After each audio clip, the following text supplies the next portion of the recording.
that was an interesting week.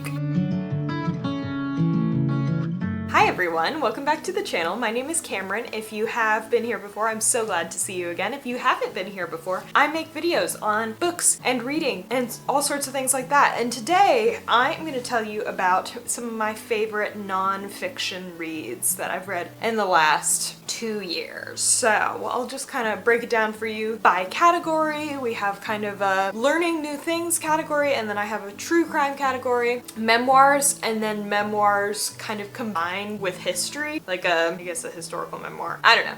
And then feminist literature. So yeah, we're just gonna talk about that today. I think it'll be a fairly quick video, but I'll tell you about some of my favorites. So starting off with kind of a silly one. This is my category that I kind of refer to as like learn something new category. And of course with nonfiction you can always learn things, you know what I mean? But this one specifically is about just various topics. So the first one I am going to talk about is Batman and Psychology by Travis Langley, which is quite literally just a book about Batman and his rogues and what kind of mental illnesses like they're based off of and kind of the historical context of those things. It's been a while since I've read this one, but I am a huge comic books and Batman fan. I just love Batman. So it was just a really fun read to pick up. I really want to say it's short. I think it's less than 200 pages. So it is a good time though. I really do recommend that. Another book that I really enjoyed was Cultish by Amanda Montell, which is a book about linguistics, and it's specifically about the shared, like the commonality of linguistics between cults and other things like multi-level marketing and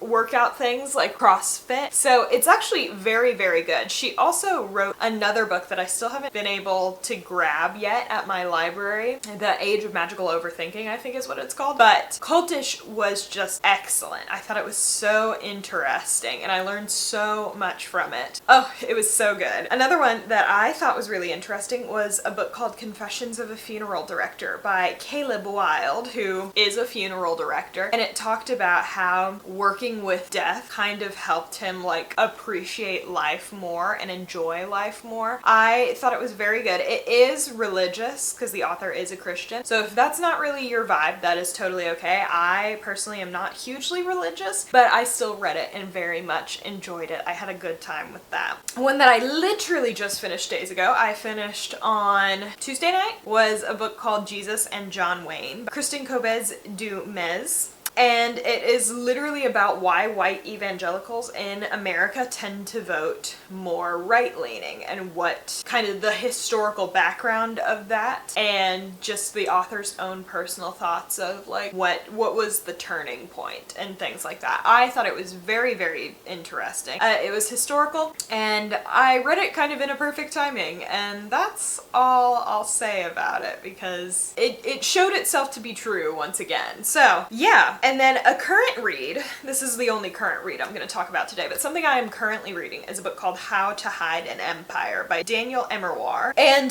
Emeroir, I don't know how you pronounce his name, but it's entirely about America's like history with imperialism and some of our colonies and things like that. And I really like it because it also is discussing a lot of things that I didn't necessarily learn in school. A commonality, I think, of a lot of these books is just information that I'm finding out as a young adult that I never learned in school. So yeah, but I thought I'm really enjoying that. I am about 70% of the way through, so I'm hoping I can cross it off either today or tomorrow. I'm listening to the audiobook. It's very good. But yeah, hugely informative. It specifically talks a lot about like the Philippines and Puerto Rico, and I really have enjoyed it very much. So let's move into true crime. Some true crime I've enjoyed. I've talked about on this channel before about how I'm not a huge fan of true crime most things because I feel like a lot of times it focuses a little too hard on the crime doers and doesn't focus very much on victims or victims' families and stuff like that. But I feel like these three kind of do a really, really good job, I don't know, recognizing the victims and not making it like completely about the perpetrators of the crime. So the first one, which I've talked about on this channel before, I mentioned it last month because it was one of my Halloween read recommendations, but it is Helter Skelter by Vincent Bugliosi, and it is literally, he was the prosecutor against the Manson family. So it kind of talked a lot about like all the evidence that was found and how he built a case. Especially the interesting part about the Manson case is Charles Manson was not actually present at the crime they were actually tried for, so he had to build a case that included Charles Manson that would also result in him getting convicted, even though he wasn't there and didn't physically take part in that crime. Very, very interesting. It's very wordy. This one's probably the longest book on this list. There's just so much information, but it is very, very good. And then we have Yellowbird by Sierra Crane Murdoch, which is about someone who went missing on a reservation, and they were missing for years, and a woman who was not related to him or anything just kind of picked up the case and like decided on her own to try and solve this murder. So it's a lot of her story. I would say it's a lot of more focus on like what it's like living on the reservation, on reservations in America, like as a Native American. So there's a lot of information about that. I think there's a lot of really interesting historical context, especially like generational trauma is a big thing in those kinds of communities. And it really does a great job like telling a story and also recognizing like here is the world that Native Americans often live in, especially if they're on a reservation. So I thought it was very good. Lots of firsthand like accounts. Like the author is following around this woman who's trying to solve the case. I just thought it was so interesting, and I don't necessarily want to give you more information because I don't want to spoil anything, but I read the audiobook and it was very, very well done. So, and then my last true crime is called The Devil in White City. It's kind of the same kind of situation where it requires a lot of historical context. So about half of the book is the building of the Chicago World's Fair, 1898. All editing Cameron will correct me. And how that coincided with one of the most prolific American serial killers of all time. So lots of like tie-ins back and forth between the two of those things. But I thought that was hugely interesting. I read it only a few months ago, and I have recommended it to several people at this point because I just thought it was so interesting. I learned so much about the Chicago World's Fair and just Chicago at the start of the 1900s. I thought it was great. I thought it was so good. So moving on to, I have two kind of memoir categories. I have one that is kind of just like a memoir about one specific person's life, and then a memoir category that is about like, yes, it's about one person's specific life, but it's also got a lot of like historical context, and there's a lot of informative like historical information that I really like. So the first category we're gonna do is just plain memoirs. So the first book I read this year was Crying in H Mart by Michelle Zauner, which is basically a memoir of a woman whose mom gets diagnosed with cancer, and she moves back home and like spends the last while of her mom's life like taking care of her and just like kind of getting to know each other a little bit more, and the grief that when her mom actually did pass, the grief that came along with it, and how she has continued to like move on, and how she keeps her mom in her life, especially as a biracial woman, because her mom was kind of her connection to her Korean heritage. So yeah, I wept during this book, I will tell you. Very emotional book. I just thought it was so great. And then of course we have kind of the entire like book community's darling from 2022-2023 is I'm Glad My Mom Died by Jeanette McCurdy, which Jeanette McCurdy was a big child actor. She acted on Nickelodeon for a very long time, and it's about her relationship both as like a child actor and what she gleaned from that, and from her mom, who was very like over controlling and was the one who like made her act and stuff like that. And just it primarily focuses on both Jeanette's relationship with child acting and her relationship with her mother, but a very different vibe from Crying in H Mart, because Crying in H Mart was kind of written to honor her mom, and Jeanette McCurdy wrote I'm Glad My Mom's Dead, or I'm Glad My Mom Died, because she is unpacking a lot of the trauma that her mom gave her and a lot of the abuse that she received at the hands of both her mom and the industry. So I thought it was good. Jeanette McCurdy has an excellent writing voice. she does a really cool thing narratively where she writes, when she's telling a story from when she's younger, she writes like she's that age. So I really, really enjoyed that book. I think it's so good. Another memoir that I read was The Princess Diarist by Carrie Fisher. I don't know if you've ever noticed, but that poster right there is a Star Wars poster, because I'm a huge Star Wars fan. And Carrie Fisher, outside of Star Wars, is I think known best for her writing. She's written a lot of stuff. She wrote play and movie Postcards from the Edge. She's written several memoirs, but The Princess Diarist specifically is about her experiences acting in the first Star Wars movie and kind of what happened because of that, and then her later relationship with the character of Princess Leia as she grew older and still remained kind of known best as Princess Leia, and how she felt about that.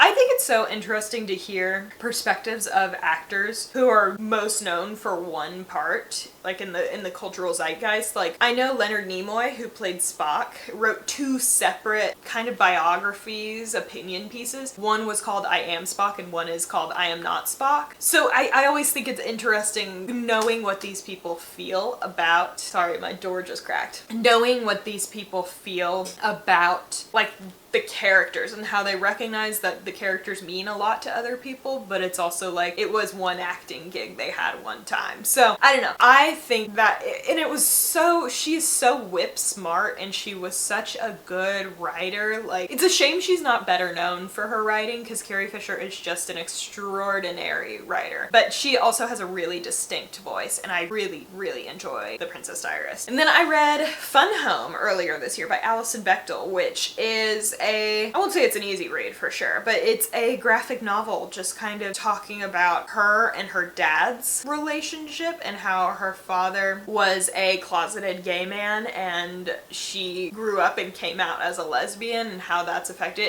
It turned into a very well revered Broadway musical, which is why I knew what it was. I've never seen the musical, but I read the book and I thought it was just so good. And then another one that I want to recommend to you guys, another graphic novel kind of memoir that actually transitions really well into the historical memoir category, is Mouse by Art Spiegelman, which is a story, and it's technically fictionalized, but it's like primarily, like, yes, the people are mouse, but the mice represent Jews during the Holocaust. But yeah, it's a first-hand account of his father's experience in Auschwitz and a bunch of, like, during Nazi Germany. So really, really, really, really interesting. And that one is also notoriously a banned book. So if you're gonna do anything in November, please read banned books. It's so important. They teach us so much, and there's a reason people want to ban them. Yes, they are inherently political, but they're also hugely educational. So read banned books. I'll say it again at the end of the video so you guys remember. But yeah, Mouse is also just an incredible graphic novel. Once again, very, very heavy material, but a pretty quick read. Very, very interesting though. And then some more historical memoirs. This one is historical. I consider this a historical memoir, even though it takes place fairly recently, because there is a lot of educational material. The book is called The Sun Does Shine by Anthony Ray Hinton, and it's about, well, it's written by and about a man who got falsely accused of a crime, found guilty, and then spent 40 years on death row, and later, spoiler alert I guess, but later was pardoned. And it's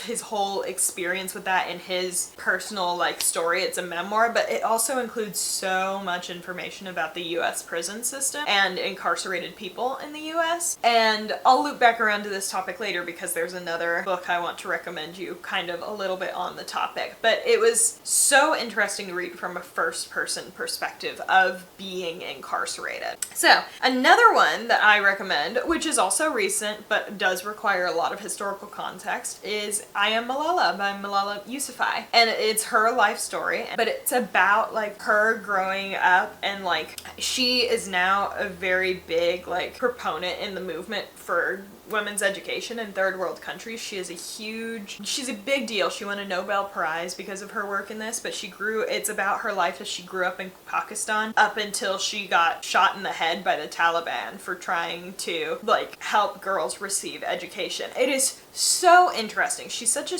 interesting person. It's so well written. I just love it. I think it is so good. If there's one book from this list that I recommend you read, I actually would say it's this, and then maybe one other, but I'll tell you. But hugely interesting. And then one that is actually a little more historical, I read Woman Captain Rebel by Margaret Wilson, and I just thought that was so interesting. It was about the first female captain in Iceland and kind of like what her life was like and living in Iceland in the 1800s was like for a woman, and I thought it was so interesting. I listened to the audiobook specifically, so I do recommend you check that out. And then the final category we are going to talk about today is feminist literature. Feminist literature, I know, is like I won't say it's like a point of contention for people, but I know people are worried to read it sometimes. So these are just kind of, most of these are very introductory level feminism and stuff like that, but just kind of thoughts I had reading them and stuff like that. So the very first one I'm going to recommend to you is called How to Think Like a Woman by Regan Penaluna, and it's literally it's a philosophy book, but it's about how few female philosophers are studied in that field, and then it's a lot of information from four women she would consider female philosophers, and their kind of like mindsets on things in some of their writings. It is very interesting, and it's also interspersed with the author's like personal life, because I think she turned it into a book, but I think it was originally her dissertation. Hugely interesting. I ate that book up. I think I read it in like 2 hours. Like, I was flying through that book. I think it's so good, and I'm actually considering reading it again soon. So yeah. And then, you know how I mentioned with The Sun Does Shine Again about prison systems? I also read a book called Freedom is a Constant Struggle, written by Dr. Angela Y. Davis, who was a notorious civil rights leader in the 60s and now has become one of the more predominant kind of leftist activists in America today. But Freedom is a Constant Struggle was written in 2016, and it's about how Palestine and the prison systems in America are directly related to each other, and kind of a lot of information about that. It's a collection of speeches and essays and interviews by Angela Y. Davis about the topic, and I learned so much. You'll see, like, if you are looking into any Palestinian literature, especially at this time, it's on a lot of people's lists. Even though it's not written by a Palestinian, it kind of gives you a good understanding of like, what is this conflict here and what is America's kind of hand in it. And it was written in 2016, so it's obviously before what's going on there right now, but it provides such incredible insights. I thought it was so interesting. So definitely read that one. And then this is the other one that I think, if you're gonna read 2 books on this list, read I Am Malala, and then also read Ain't I a Woman by Bell Hooks. This was my first Bell Hooks I've ever read, and it's just about how Black women are treated in kind of feminist like spaces, and how white feminism has directly like affected Black women. And it's a lot of bell hooks also kind of discussing like, why don't you consider Black women to be women?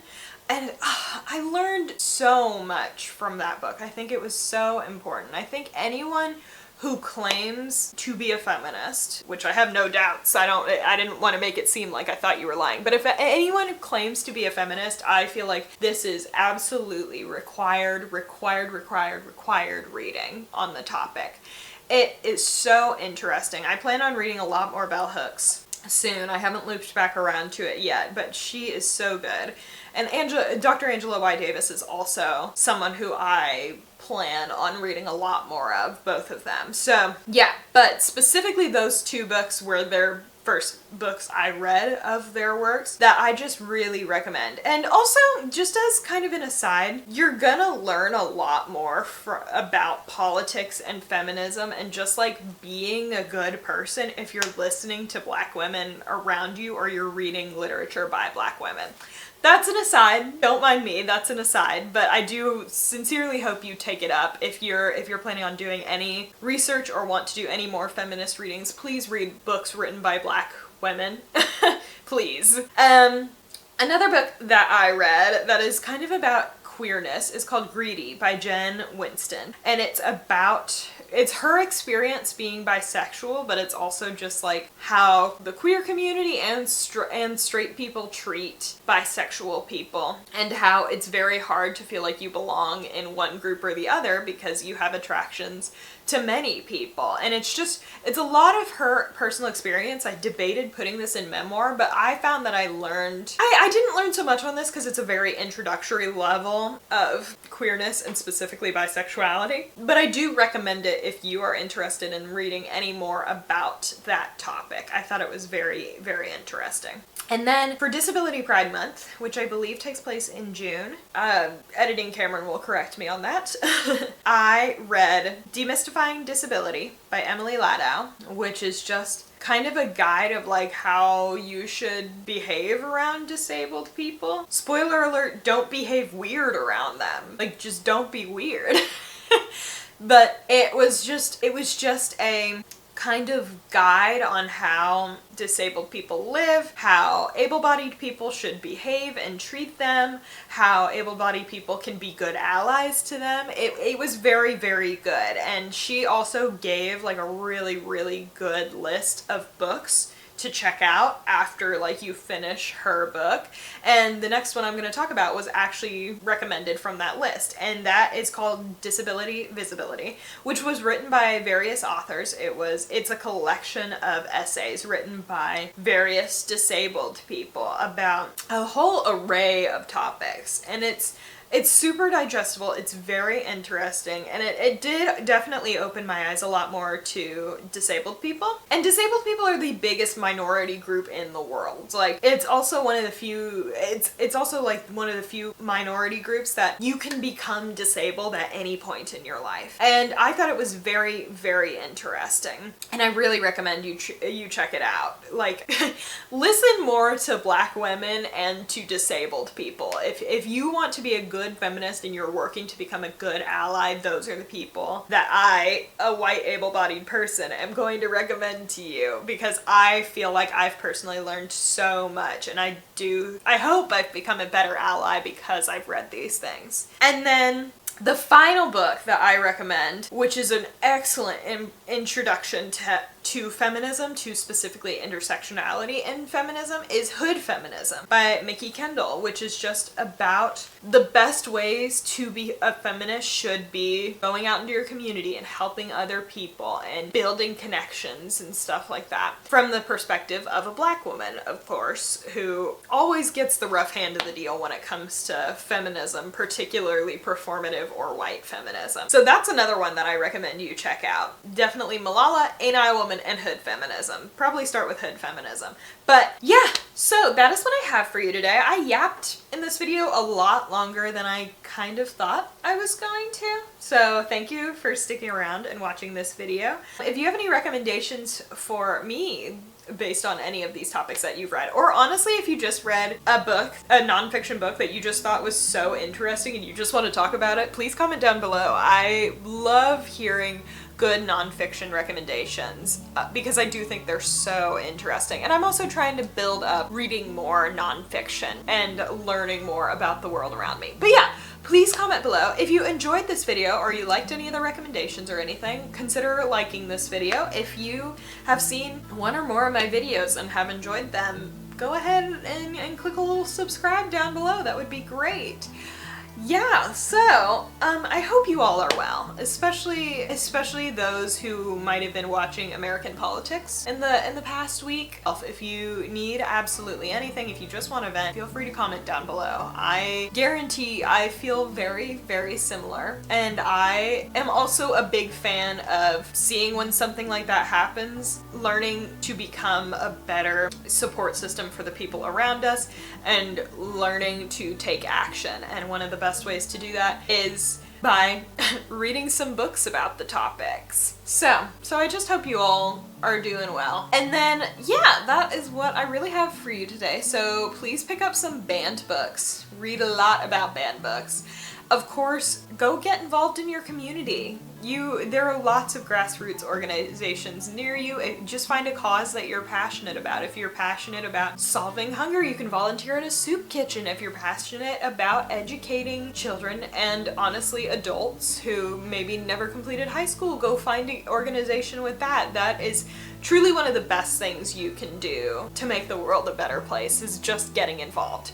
And then finally, please go support your local libraries. They have tons of resources. Go check out some books, go get a library card. It's totally free and it's literally one of the best resources you can have. Anyway, thank you all so much for watching. I will see you later. Goodbye!